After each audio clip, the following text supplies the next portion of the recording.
Hello, everybody. Welcome to, of course, Craig Peterson here on the air, WGAN, and over also you'll find me on craigpeterson.com. In fact, if you sign up there at craigpeterson.com/subscribe, you will be getting copies of all of the articles I'm talking about today, as well as alerts, just like kind of that FBI pin that we were just talking about. But right now, we are going to talk about our friends from China. As you can see, that's the title of this segment right now. This is a real problem for so many businesses, frankly. How do you deal with the problem of cyber theft? And what is it? What's going on? Most businesses just plain aren't aware of it, and they aren't doing anything about it. It's again, I think I mentioned this earlier, it's kind of like the ostrich with the head in the sand, right? If I don't see it, it's not real, it's not happening. Well, we already know that there have been tens of billions of dollars of intellectual property theft that have happened.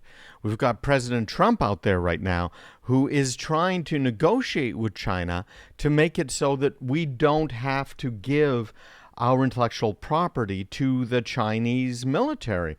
Remember, the socialist government in China requires all of their companies to follow their orders, and they have some pretty brutal ways of enforcing that idea. So, yeah, there's some problems. Now, what China has been doing is if you want to have a business in China, first of all, you can't start one. You can't be the owner of a business in China. It has to be a Chinese national, right? Goes back to that throat to choke I mentioned last segment. And that Chinese national now is under the thumb of the Chinese military, the People's Liberation Army. And the socialist government wants all of this stuff, all of this information, so that it can continue to grow. And it's interesting to see companies like Google. Google's artificial intelligence lab is in China. They have, I think it's 3 artificial intelligence facilities over in China.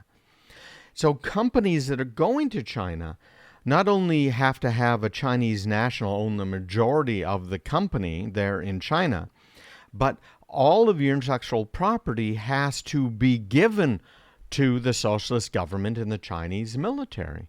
So President Trump is saying, wait a minute, this doesn't make sense.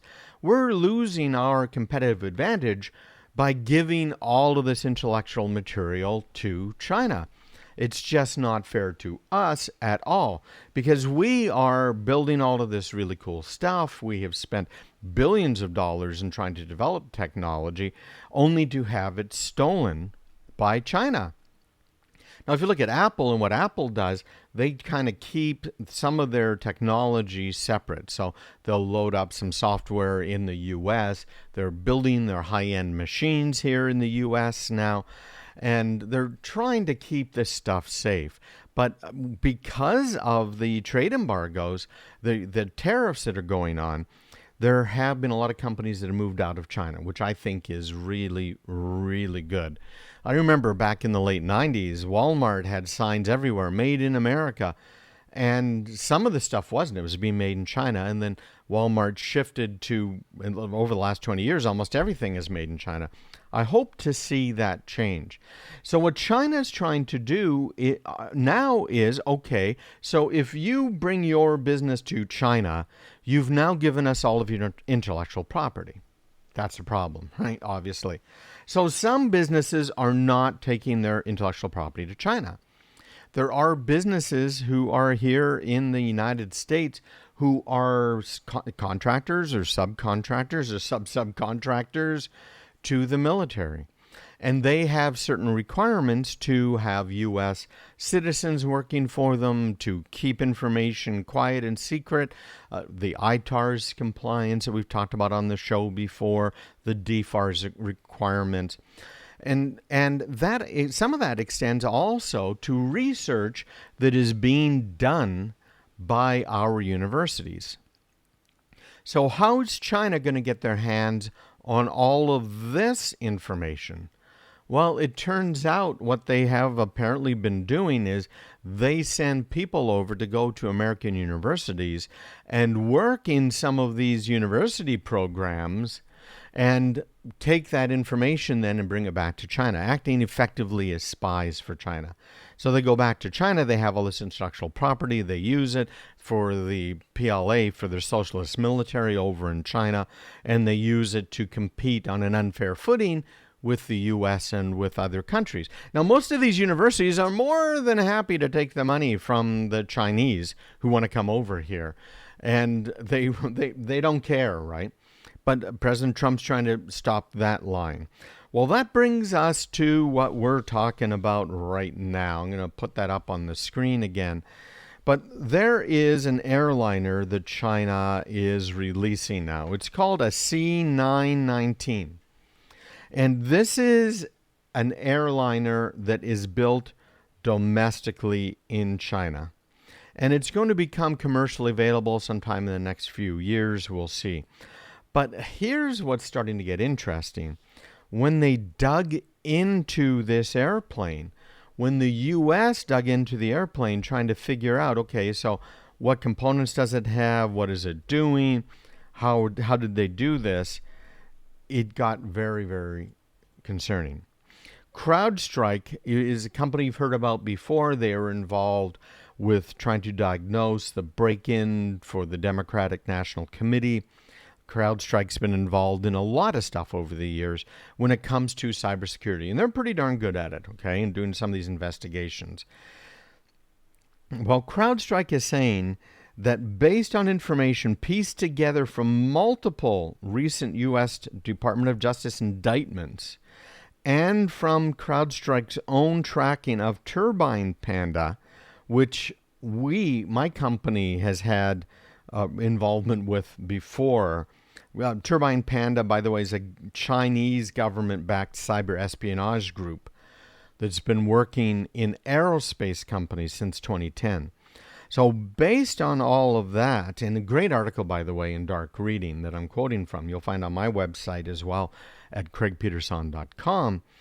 But what they have found now is that at least some of the parts to this airplane look like they were stolen directly from the U.S. by spies, by people that were in these companies, government contractors, government subcontractors. Because remember, if we're talking about Boeing or basically any U.S. manufacturing firm that makes airplanes, though there will be airplane models that are going to be used by the military, right? So they are U.S. government subcontractors, and they have to have a certain level of diligence when it comes to the data they have and how it is all being how it's all being controlled. So apparently the C919, it's a twin-jet airliner. It's China's first homemade commercial jet. It's part of their Made in China 2025 initiative, and they're trying to make their country completely self-reliant in several key industries, including the military. And man, we could talk about the whole military thing, but it's flown already. It flew about 2 years ago. And it looks like they have taken some of the technology from Boeing and from Airbus. How's that for fun? This article goes into a lot of detail on it, but I want to warn you, this is a complex problem. It's probably happening to you. These business email compromises that we keep referring to, many of them are coming from China, and your data is not safe. Even if you have U.S. citizens, be very, very careful with your data.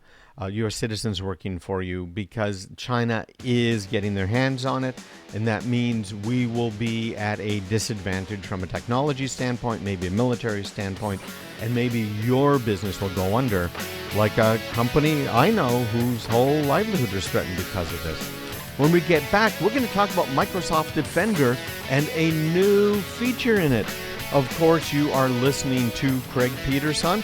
You're watching me live, and you'll also see replays online. Take care. Right back.